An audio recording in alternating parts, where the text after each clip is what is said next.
Bonjour à tous, bonjour à toutes, bienvenue à l'Église M pour votre temps de méditation quotidienne de la parole de Dieu. Aujourd'hui, nous verrons que pour vivre une vie radicale, il faut peut-être moins de transactions, en tout cas, moins envisager l'autre comme quelque chose qui pourrait nous servir. Je lis le verset 12 du chapitre 7 de l'Évangile de Matthieu. « Faites pour les autres tout ce que vous voulez qu'ils fassent pour vous.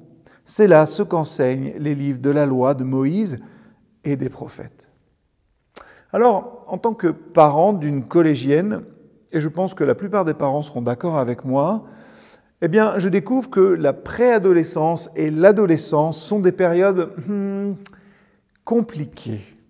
On est souvent dans la compétition, on est souvent dans la comparaison. Qui a les dernières chaussures? Qui a volé le look de qui? Qui est populaire? Qui ne l'est pas?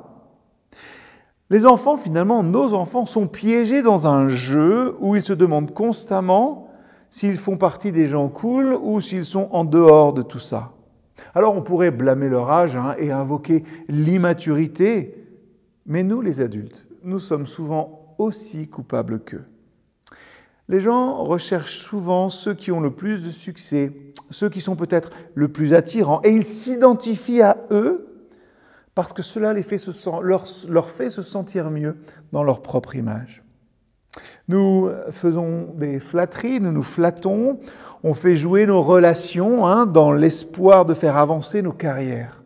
Parfois, les gens donnent de l'argent simplement pour que leur nom apparaisse sur la liste des donateurs et qu'ils aient l'air plus généreux. La bonne chose avec le mauvais motif est la mauvaise chose. Quand Jésus nous dit d'aimer les gens, il voulait que nous donnions simplement parce que les gens en valent la peine. Jésus s'est lié d'amitié avec des gens parce qu'il les appréciait, pas parce qu'il voulait quelque chose d'eux. Il leur a donné parce qu'ils étaient dans le besoin, pas parce qu'il voulait que quelqu'un le remarque.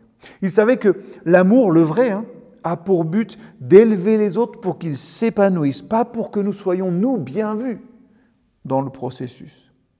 Alors, ne vous laissez pas tenter par l'attrait des relations transactionnelles. Je n'ai pas trouvé de meilleur terme.